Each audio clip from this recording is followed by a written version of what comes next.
Today is Monday, October 18th. We'll tell you about a missionary trip gone terribly wrong. Also, it's being called a watershed moment for racial injustice, which high-profile murder trial is getting started this week. And why the money is already rolling in for some political candidates more than a year ahead of the midterms. Plus, more travel restrictions lifted, a growing controversy over a Netflix comedy special, and low-rise jeans and Gap hoodies, what's fueling nostalgic fashion trends. Welcome to The Newsworthy. All the day's news in around 10 minutes. Fast, fair, fun, and on the go. I'm Erica Mandy. Thanks so much for being here. You ready? Let's do this. Well, the U.S. is reportedly in touch with Haitian authorities because of a kidnapping in the country. American missionaries, including children, were taken hostage there over the weekend. The 16 Americans and 1 Canadian belong to an Ohio-based group called Christian Aid Ministries. But as they were leaving a Haitian orphanage, they were ambushed by heavily armed men. The kidnappers are apparently holding them for ransom, and Haitian authorities say negotiations are underway. Police blame a notorious gang that's known for kidnappings and killings in the country. In fact, it's responsible for about 80% of mass kidnappings there. And the Washington Post says Haiti now has the highest per capita kidnapping rate in the world. Gangs have been accused of abducting school children, doctors, police officers, busloads of passengers, and more. They've demanded ransoms ranging from a couple $100 to more than $1 million. And because of the threat, many Haitians opt to stay in their homes. Others take detours around certain gang-controlled areas, and thousands have been trying to flee their homeland altogether. A lot of charitable groups have pulled out too. In fact, Doctors Without Borders was forced to close a hospital in Haiti a couple of months ago because of gang violence. But Christian Aid Ministries still does quite a bit in Haiti. For example, the group runs a medical clinic, helps orphans, and distributes seeds to farmers. The group is now requesting prayers for its abducted members. A British lawmaker was killed in what's now being called a terror attack. David Amess was stabbed several times at a meeting with voters from his district, and the suspect was quickly arrested. The man in custody is a UK citizen of Somali descent and reportedly was not on law enforcement's radar since he hadn't been investigated for anything before. Now, authorities are looking into whether he might have been motivated by Islamic extremism. But counterterrorism police say they believe he worked alone, so they're not looking for anyone else. Meanwhile, British political, religious, and royal leaders have been paying tribute to Amess. Prime Minister Boris Johnson called him, quote, one of the kindest, nicest, most gentle people in politics. One of the deaths that sparked worldwide protests over racial injustice is back in the spotlight today. 3 white men are going to trial for killing a 25-year-old black man last year. They're accused of chasing down, shooting, and killing Ahmaud Arbery in a South Georgia neighborhood. But the real question for the trial is why they did it. The men say they thought Arbery was a burglar running from the scene of the crime, so they're pleading not guilty. But Arbery's family says he was just on his usual jogging route. Prosecutors will try to prove Travis McMichael, his father Gregory, and their neighbor William Roddy Bryan were trying to stop Arbery from using a public street just because he was black.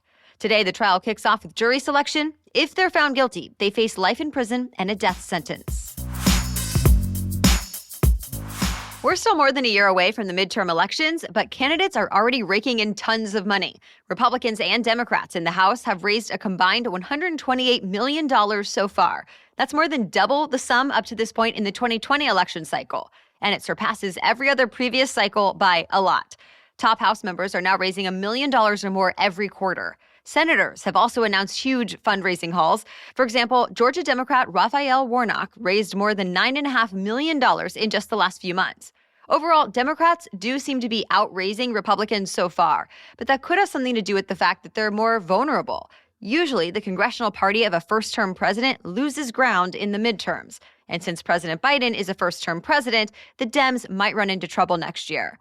And the stakes are pretty high. Republicans will only need to gain 1 seat in the Senate to win back the majority. In the House, the GOP will take the majority if they gain 5 seats. More international travelers will soon be able to visit the U.S. starting November 8th. Foreign tourists who are fully vaccinated against COVID-19 can come here. Or in other words, there will be no more ban on visitors from the European Union, UK, India, China, or dozens of other countries.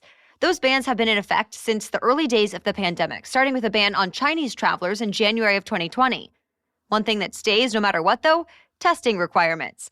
All travelers, including American citizens, still need to show proof they've tested negative for COVID-19 before flying into the U.S. from another country.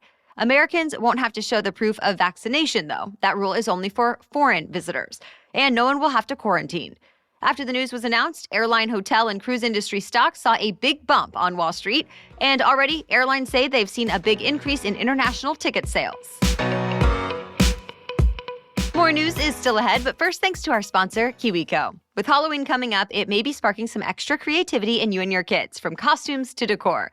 Well, let KiwiCo foster that natural creative thinking and channel it into some hands-on fun with science and art projects delivered right to your door. We just got another one of KiwiCo's crates recently, and I was so excited to explore the new ways to play with our son Dax. Already, one of the toys is his new favorite. And not only does he love it, but our pediatrician loves it too. True story, I brought it along with us to his latest checkup, and the pediatrician picked it up and complimented it, saying how it's great for his age and development. And older kids will love KiwiCo just as much. They won't believe what they can build and accomplish with these crates. So scare up some fun this Halloween with KiwiCo. Redefine learning with play, explore hands-on projects that build confidence, creativity, and critical thinking skills. Get 50% off your first month plus free shipping on any crate line with code NEWSWORTHY at kiwico.com. That's 50% off your first month at KiwiCo, spelled Kiwico, kiwico.com with the promo code NEWSWORTHY. How well does Facebook monitor its platform for hate speech or violence? The answer to that question depends on who you ask. A new Wall Street Journal report cites Facebook employees in charge of keeping offensive content off the platform. And even they don't think the company does a great job screening for issues. As of earlier this year, the Journal says Facebook's automated systems were taking down less than 5% of hate speech on the platform, and less than 1% of content that violated Facebook's violence policies. Still, Facebook is defending itself. One executive says automated technology is only one method Facebook uses to fight hate speech, and hate speech on the platform has dropped by 50% over the last 3 years. Still, he noted Facebook will never be perfect, and he says teams are always working to find issues and build solutions. Backlash is growing over a big-name comedy special on Netflix and the streaming giant's response to it. Dave Chappelle's The Closer included comments that upset many people in the transgender community, and they upset some Netflix employees too. So much so that one employee leaked confidential financial information to Bloomberg News. It showed Netflix spent more than $24 million for the Dave Chappelle special, compared to less than $4 million for Bo Burnham's recent special, Inside. So it seems Netflix threw a lot more money behind Chappelle than the typical big-name comedian. Netflix's CEO sent his employees an email that also did not sit well with some people. He listed LGBTQ positive content that's also on the platform, and he said, quote, "Content on screen doesn't directly translate to real-world harm." He pointed to adults watching violence or abuse on the screen without them trying to actually hurt others. The company has also said it's planning to host an internal event with a transgender activist. Still, some Netflix employees are staging a walkout this Wednesday. The organizer of that walkout has since been fired, though, since the company says they leaked the internal financial information. To be continued.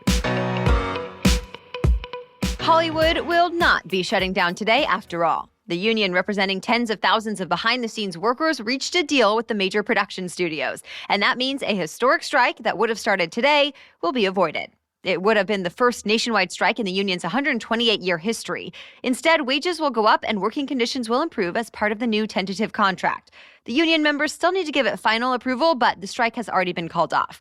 The LA Times says the deal was greeted by a sigh of relief across Hollywood. Studios are still recovering from shutdowns, delays, and theater closures from the pandemic, so they didn't want to have to shut down again. The union leader said the members stood firm to get this outcome, and he called it a, quote, Hollywood ending. It seems Americans are in the spooky spirit. The horror flick Halloween Kills exceeded expectations and beat out every other movie this past weekend. In fact, the film had the highest opening for a horror movie during the pandemic. It brought in more than $50 million at the North American box office. That's even though it was released on the streaming platform Peacock the same day it came out in theaters. Halloween Kills also easily beat the competition, including the James Bond movie No Time to Die and the star-studded medieval flick The Last Duel. Still, it didn't make quite as much as the last Halloween movie that came out in 2018. By the way, next weekend is expected to be a huge one for movie theaters. Later this week, the big-budget movie Dune comes out. So does Wes Anderson's The French Dispatch and Disney's Ron's Gone Wrong. Grammy award-winning singer Tony Bennett has set a new Guinness World Record. He's officially the oldest person to release an album with new material. Bennett is 95. His new album called Love for Sale was just released at the start of this month, and it's a collaboration with Lady Gaga. But this is actually not Bennett's first world record. He holds 4 others, including oldest person to reach #1 on the U.S. album chart with a newly recorded album. As the NBA gets ready for the regular season to begin tomorrow, the WNBA just wrapped up its postseason with a historic win. Congratulations to the Chicago Sky. The team won their first ever championship, defeating the Phoenix Mercury 80-74 in the finals yesterday. The Chicago Sky are also the first team ever to take home the title without being seeded first or second. And with 8 victories, they've won more than any other team in WNBA postseason history. And that's it for your main news today, but now it's time for Money Monday, when we talk about one interesting money-related news story. But first, this episode is brought to you by Policy Genius.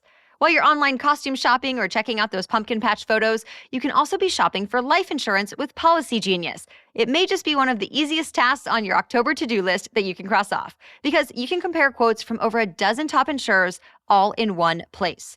So why do you want to compare at all? You could save 50% or more on life insurance by comparing quotes with Policy Genius. If you haven't heard of it, Policy Genius is America's leading online insurance marketplace with a mission to help people get insurance right. The licensed experts at Policy Genius work for you and not the insurance companies, so you know they have your interests in mind as they help you navigate every step of the shopping and buying process. And eligible applicants can get covered in as little as a week thanks to an award-winning policy option that swaps the standard medical exam requirement for a simple phone call. It's the kind of service that earned Policy Genius thousands of 5-star reviews across Trustpilot and Google. So check it out. Head to policygenius.com to get started right now. Policy Genius. When it comes to insurance, it's nice to get it right. That's policygenius.com. Okay, now back to Money Monday. Have you noticed some older trends, brands, and technologies making a comeback? Well, you may have TikTok to thank or blame for that. The hashtags nostalgia and nostalgic have billions of views on the platform. Most of the videos are throwbacks to the early 2000s, making a lot of young users yearn for their childhood memories or the teenagers they looked up to when they were kids. And they're apparently fueling a throwback economy. For example, low-rise jeans and miniskirts have made a comeback on runways this year. Brands like The Gap and Abercrombie & Fitch are also seeing sales soar thanks to flagship items like classic brand hoodies. Wired headphones are hot again instead of AirPods. And vintage stores say they've seen a surge in young customers. TikTok really is the place where trends are starting, too. Some national chains are now setting up as seen on TikTok sections in their stores. And Amazon has a section of its site called Internet Famous with a list of products TikTok users will definitely recognize. It seems like the people on the social media platform love to brag about the products they like, too. The hashtag TikTok made me buy it has also gotten billions of views. All right, thank you so much for listening today. Be sure to subscribe or follow for free in your podcast app to always see our new daily episodes and stay in the know. We'll be back with much more news tomorrow. Until then, have a great day.